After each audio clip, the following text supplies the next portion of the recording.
So hello everyone, to those of you who I've already met, hello again, good to see you or sort of see you, and to those who are meeting me for the first time, as Shad said, I'm Joanna Faure. So today I'm being asked to talk in the Tectonic Geomorphology section. So I'm going to do this talk in 5 parts. I'm going to start off very much at a very simple introduction to what is tectonic geomorphology and why do we do it. Then I'm going to be having a look at some of the data that I've used and collaborators of mine have used. How do we then organize the data? And that was actually one of the questions that came up in the Edith questions that came back to me. And then also some of the work we've done building a database and using our data in order to do some preliminary seismic hazard and risk calculations. So that's sort of a heads up on what's to come in the next 30 minutes. So what is tectonic geomorphology all about? This is about us, to me, going in the field is a really crucial part of it. It's looking at hills, plains, mountains, and trying to unravel what's going on. So to do this, we take a big look at the landscape, and then we have to start stripping away all the things that are sort of in our way of seeing those. So we need to get rid of all the buildings, get rid of anything that humans have done. We need to get rid of trees and planting and vegetation. Then we need to look at the landscape and reconstruct back to the simplest level. So take things back to simple plains and then see, well, why are things not so simple? What's got in the way? And at this meeting, we're talking about seismic hazard. So a big part of my work is to try and see when we think that it's tectonic activity, and specifically when have earthquakes changed the landscape, and by looking at the landscape, what can we work out about where the faults are and how fast they're moving? So let's start off with that as our sort of part 1 of what is tectonic morphology, and importantly, how it can help us understand the long-term multi-seismic cycle view of deformation rates. Now, we've already heard in this meeting about different timescales and different observations made at different timescales. And one of the questions that came to us was, how do we know that using long-term rates is representative? Well, the honest answer is we don't know what are the best time rates to use in seismic hazard assessment. We have short-term rates, medium-term rates, long-term rates. And when I say short, medium, long-term, these all mean different things to different people anyway. But we could use years, tens of years, thousands, tens of thousands, or even hundreds of thousands of years. Now, when it comes to seismic hazard assessment, I would say that we've got the opposite problem of a phrase in English, which is when you say you're using a sledgehammer to crack a nut, i.e. you're going at something with far too much force and you don't need it. Well, I'm afraid in geology, we've got the opposite problem.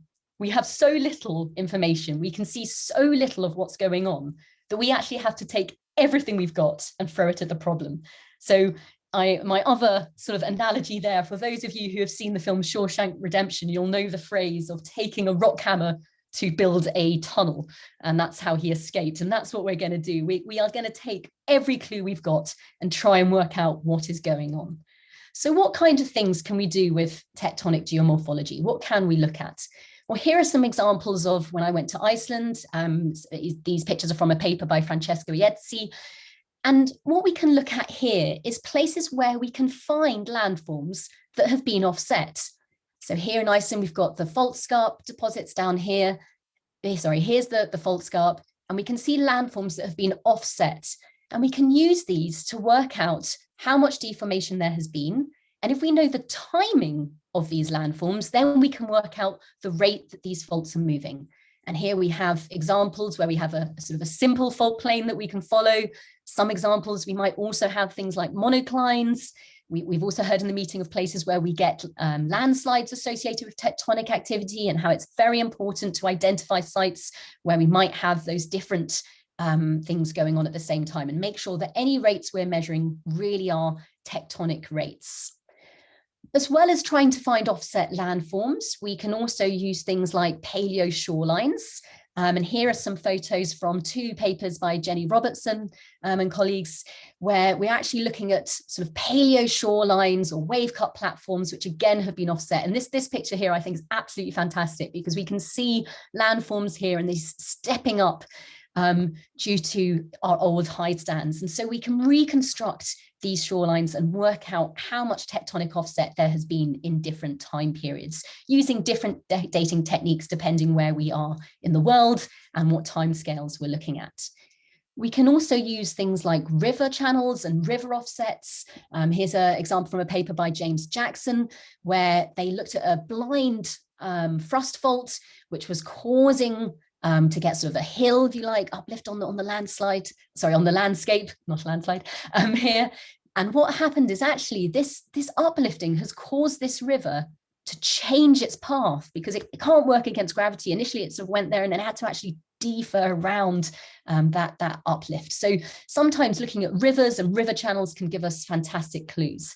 Likewise, we can use tools like incised drainage. And here are some images from Google Earth from a paper by Gerald Roberts, where he's looking at triangular facets and incised drainage, where you have a footwall uplifting and the river cutting into the landscape, meaning we can have an idea that there's active faulting there. So lots of different techniques we can use depending where we are, what timescales we're looking at. But essentially, as a geomorphologist, we use everything we can. All right, we've got to get all the clues together. And it's really important that we do take that broad view and we really do use all the clues available so we don't get in trouble and make some not so good mistakes. Most of my work has been focused in the Italian Apennines, and here are some beautiful pictures of fault scarps coming across the mountain. We're very lucky here.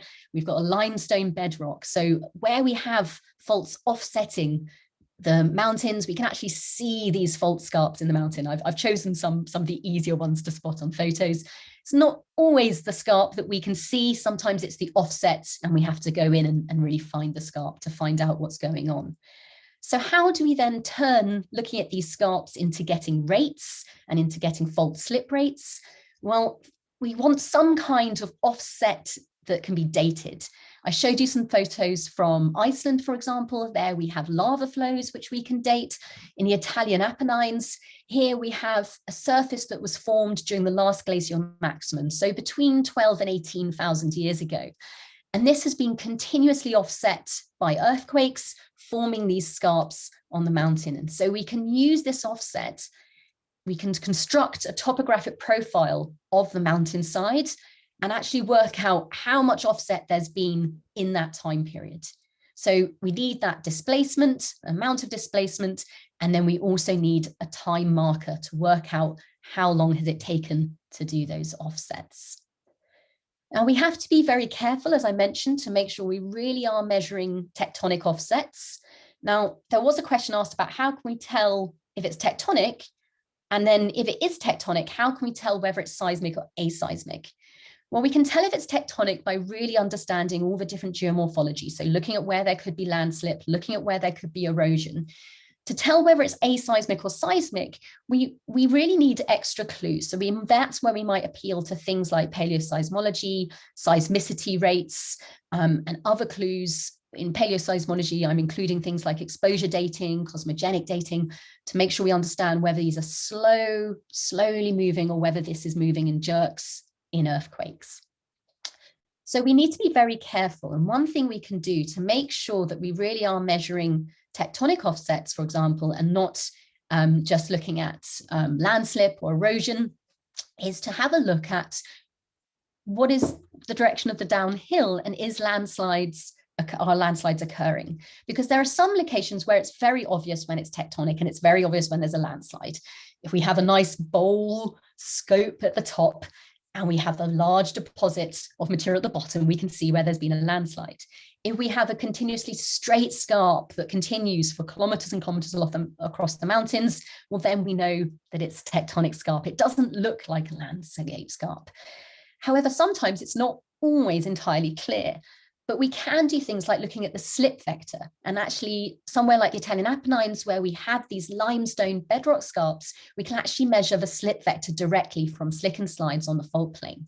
And that's something we've done here. This is a paper by Zoe Milden, who's behind the scenes today, where she's done some very detailed geological mapping and actually looked at the slope of the mountain slide and measured the slip vector as well, and shown that the fault is not just gravity slip. It's not just going downhill. So we know we really are looking at tectonic scarps here. And what we want to do is construct these topographic profiles. I mentioned in the Italian Apennines that we're looking at sort of 12 to 18,000 years. I'm going to talk about the 15,000 year rate in this talk, and think about how do we construct these profiles. Now, I'm just going to throw a question to you. This is sort of level 1, all right? So it's a Friday afternoon for those of us in the UK or Europe. It might be different times for different people. So it's not going to be too hard, but let's have a think about where do we want to construct our topographic profile. So here are 3 options, A, B, and C on this mountain slide. Where is a good place for us to take our tectonic profile? Now, you can all write it down on a piece of paper, you can say it alone in your brain, or you can shout it out for the world to hear, I don't mind, but have a go and think, where would you construct your profile to make sure we are measuring that 15,000 year offset? At A, we can see a beautiful fault plane. At B and C, we don't see quite so much beautiful fault plane, but what's going on at A? We've got a gully, we've got a river. Okay, so that offset on that fault plane is not just since that last glacial maximum. If you did a scarp profile there, you would get a really elevated slip rate. So if you did pick A, I was going to write, please don't be a tectonic geomorphologist, but I thought that was unfair because perhaps you haven't learned yet. But if you're someone who's already a tectonic geomorphologist, I really hope you didn't pick A. Or if you did, please don't publish your results. So we've all now learned how to go out and do scarp profiles on some level.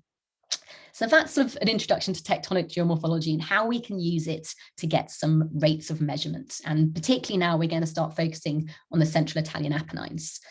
So I now want to talk about a bit more going into detail. So what we found in our field studies is that the surface slip rates, now today I'm very much talking about things that happen at the surface. And I know there's a big issue in geology about relating what's happening at the surface to depth. And we have done some work where we've looked at the geometry at the surface and we've used geophysics techniques to go down tens of meters, maybe hundreds of meters. We've looked at microseismicity patterns to see how do they give us information about the fault plane at depth, and can we relate the surface observations to those at depth? These are all helping us. So we do think that what we're seeing at the surface does propagate to depth, but this is one of the key uncertainties that we've been discussing, and I would love to know if anyone can solve it, genuinely solve it with measurements. We're not quite there yet, but we're using all the clues we can.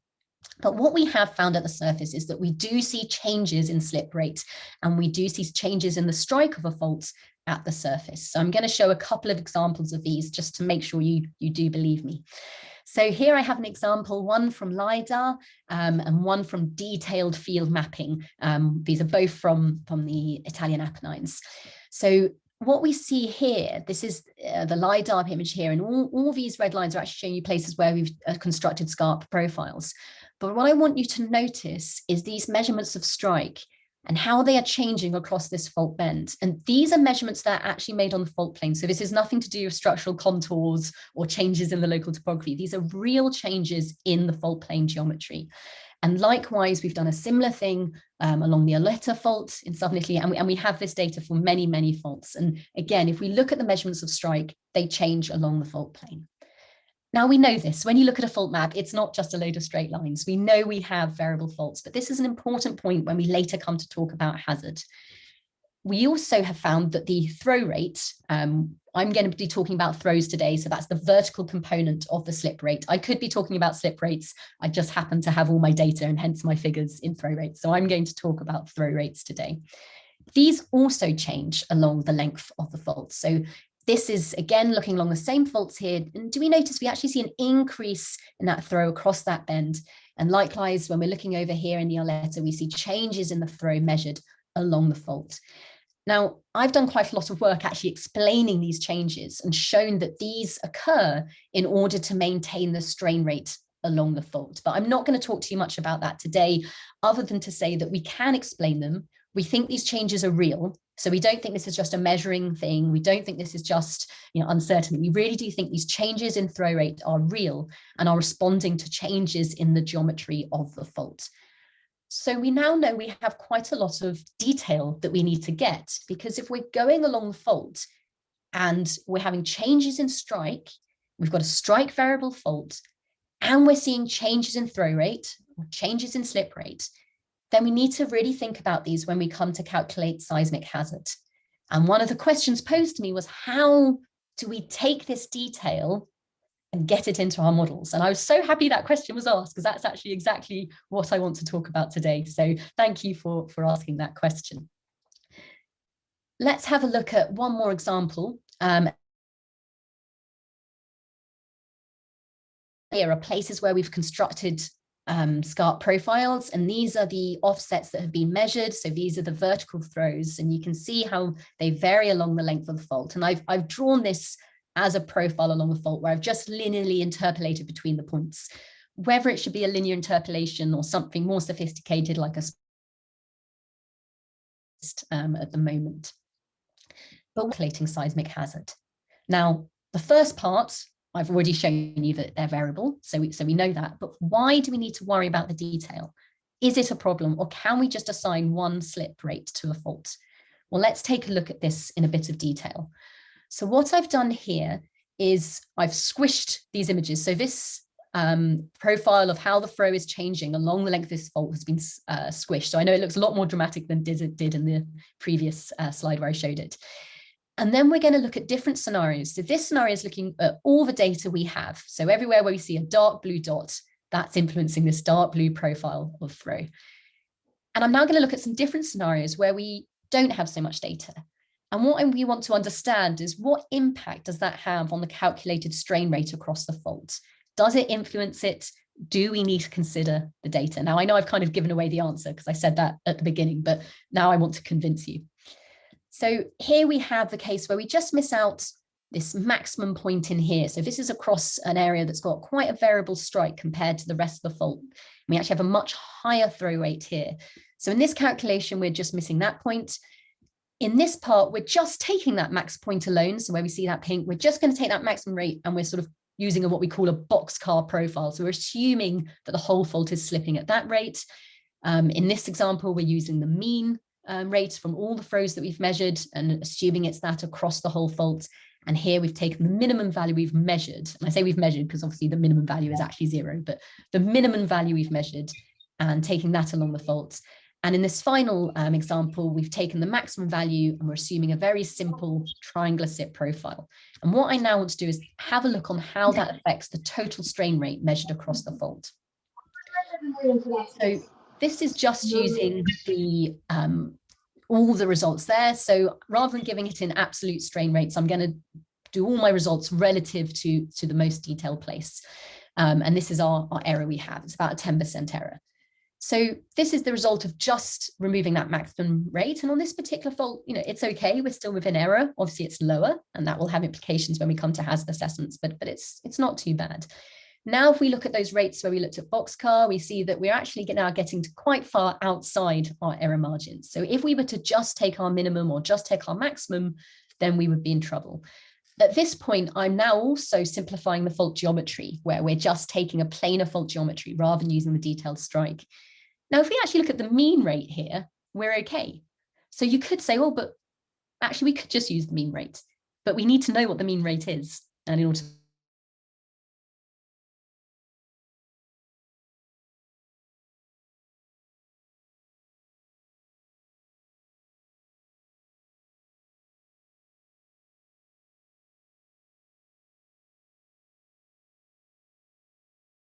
So here's an example of that Oletta scarp in the Southern Apennines that I showed, where we had detailed mapping earlier. This was work by Claudia Sergambato. And again, we're seeing a sort of similar idea that if we use that maximum rate, we really are going to overvalue our calculation of seismic hazard. If we use a minimum rate, we won't. We have slightly different results with the triangular profile on this fault to the other. So it depends on the individual geometry as to what happens. And then we decided to look at lots of faults. So I think I've got 14 or 15 different faults here. The highlighted faults are the ones we've looked at. And what we've done here is the same process. The blue bars are showing you that strain using all the detail. These pink squares are if you use that maximum rate. So you'll see we're getting some really high rates of strain. So that's not a good estimation. If we use the minimum, predictably it's too low. And then the triangular profiles sometimes are above, sometimes are below. Oops, sorry. And the mean quite often does fall within our error, but not always.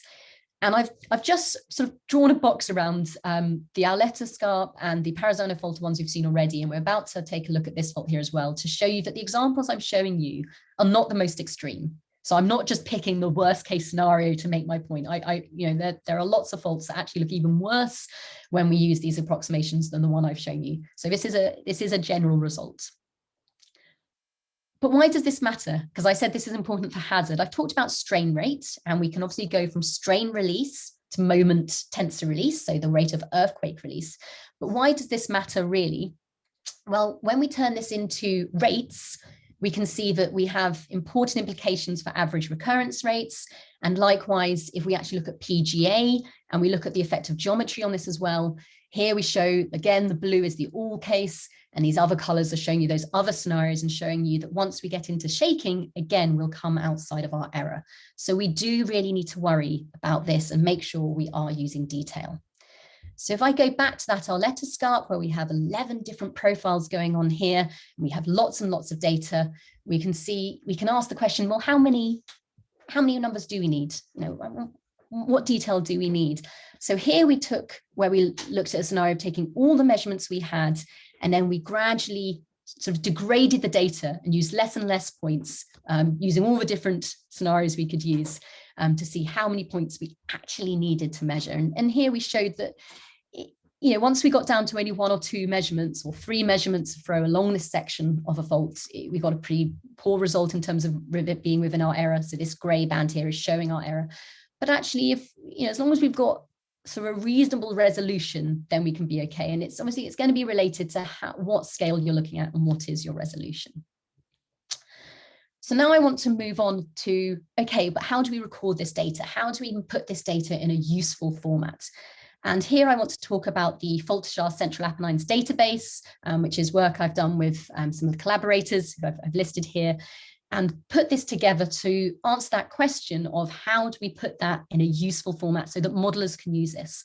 And what was really important about this piece of work was right from the beginning, in the room, we had people who collected primary data and we had those doing the hazard calculations. So we really saw this problem from different points of view. So I think that's sort of quite in line with the process that we're trying to do in Edith as well, which is coming from different disciplines and really trying to tackle that problem. So one of the questions asked was about detail of faults and global databases and what scale should they be at. Well, what we've done in our database is actually looked at different scales. We've looked at traces, which is the primary data, so everything we map in the field. Then we've simplified that to faults. So that's how do we think they connect at depth. So traces is at the scale of our observations. Faults is then how we connect these at the surface. And then main faults are how we've inferred these actually are connected at depth. And it's these main faults which will then go on to be used in seismic hazard assessment. We could potentially also use faults and traces, but we're probably not at that detail yet. And for each of these, we've applied different location certainties based on what observations we've made. And we've also, here we showed you all the different techniques we can use in order to infer the location, like I mentioned at the beginning when talking about tectonic geomorphology.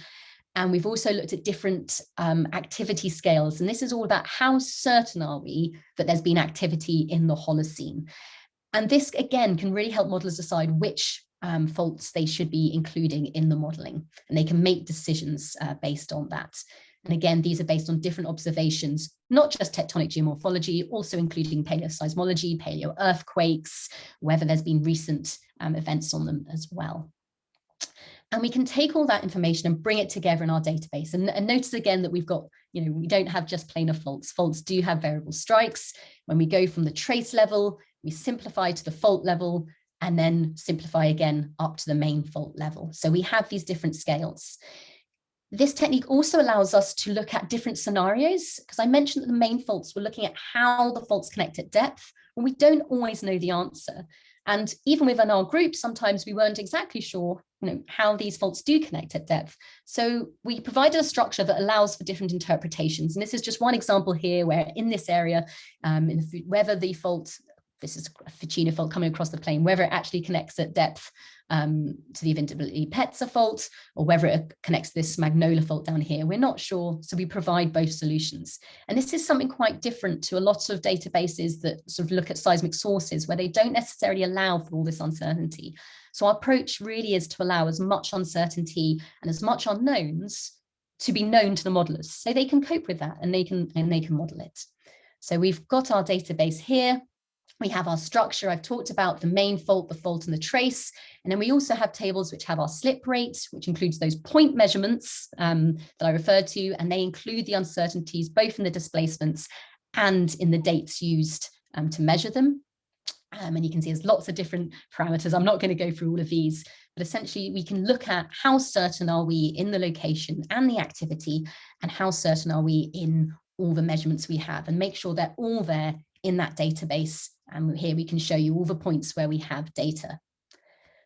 Okay, so we've got our database, we've got our measurements. So now, what do I say now is, as models progress to include more detailed data, what we can do is identify which faults drive the risk and which are the optimal sites for further investigation, because which sites have the most influence. So we can go from our primary measurements, now we're going to our hazard assessment. And what we want to be able to do is use this to then go back and tell us, well, where should we be doing more work? Which faults are most important to study? Where is it important to decrease those uncertainties that we've been talking about? And we sort of do this through 4 steps, and this work was led by Una Scotti. And I'm going to go through each of these steps very briefly today, but just to go through so we know what we're doing. So the first step is actually going from the fault map to seismogenic sources. And it's really important to recognize here that we are making some judgments. So as modelers at this point, we are no longer going strictly on structural geology or tectonic geomorphology. At this point, we are making decisions. So for example, do we allow multi-fault ruptures? And how much spacing do we allow between faults? Now, in our work, we've allowed up to 5 kilometers. Where we have faults where we had a very low certainty about the activity, do we include them in the model or not? And because we list all the different observations that have been used to infer that activity, it means it does allow modelers to make those decisions. You know, different lines of evidence are believed more and less by different people. Different people put more weight on different lines of evidence. And our approach is allowing you to do that. We also have to make decisions about how we connect those slip rate measurements. And here we're saying, you know, the model might just decide to form a linear profile like I did, or, you know, we might have other ways of doing it. The next step is then to actually form sections for the modeling, where we can actually calculate the magnitude, the earthquake rates along sections. And what we've done here is divide the faults into 10-kilometer sections, and we've color coded them here by slip rate.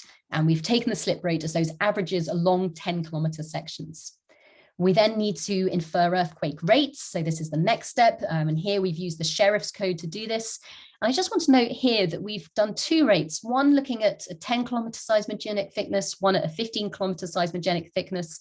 And we've actually compared these to earthquake catalogues rates. And if you notice, the catalogue rates really are within our uncertainty. So we're actually getting quite good agreement, or very good agreement, between those rates from long-term offsets to the earthquake catalogue. And I think that's really quite promising, actually, at the regional level. So what we can then do is try to look at individual locations and look at the hazards. So that's what these squares are here. These are coded according to the hazard, the PGA. And again, the faults are color-coded by slip rate. And also at risk. Here we've just looked at a typical building. So we've taken a 2-story masonry house as an example of the annual probability of collapse, as those are fairly typical buildings to look at in Italy. But you could obviously go far more sophisticated and look at a proper risk map, where we look at all the different types of exposure that are there and use different vulnerability curves. But what this allows us to do is actually look at individual sites and decide which faults are influencing the risk more, or the hazard more. Here we're going to look at it in terms of hazard. We could have looked at it in terms of risk. And we've got 2 different levels of hazard here. And these correspond to these lines here. And what this is showing you is for different levels of PGA along here. And as I said, this is this graph here, and this is this map here. The color is coded, it's sort of a heat map as to how important each of these different sections are. And we've just named a couple in here. Don't worry too much about the names. But what we've done here is the width of these lines, the width of these fault sections, is showing you how, what percentage of the hazard is as a result of that particular section. So we can really see where do we need to study to understand which are the most influencing faults.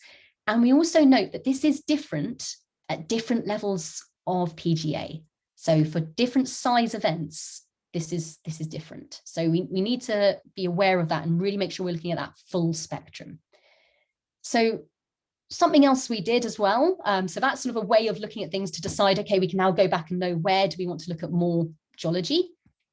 We can also look at multi-fault ruptures. And there's just one example here where these two faults, for example, these main faults, they're less than 5 kilometers apart from each other. So this is one example where we would allow a multi-fault rupture in our model. And again, this is a quiz question to you. You can write down the answer, you can think it in your head, you can shout it aloud, or you can just think and not say anything. But do you think allowing multi-fault ruptures changes the geography of risk or not? Well, here's your answer. These squares here are showing you the difference between when we use a multi-fault rupture and when we don't use a multi-fault rupture. If it's red, it means it's more, and if it's blue, it's less. And so the total risk isn't changing because we have a budget of seismic moment that has to be matched, but where the risk is higher and lower is impacted by whether or not we allow multi-fault ruptures. So this is something else that we do need to consider. And because, again, in our database, we're providing the main fault wraps, but we don't stop at seismogenic sources. We go as far as main faults, and then in the modeling, we decide about the seismic sources. That means we can allow the modelers to do different types of multi-fault ruptures, which is a lot more freeing than if you're really strict about what ruptures can occur. Because as we learn more and more about ruptures, we're basically learning that we do get multi-fault ruptures and they're more complicated than what we know. So that's a bit of a whirlwind and a bit of a sort of very quick tour of how we can go from tectonic geomorphology all the way to hazard and risk assessments. And I've sort of thrown out some of the uncertainties along the way and hopefully answered, I think, most of the questions that came up. So I'll leave you there. If there are more questions, then obviously I'm very happy to answer them.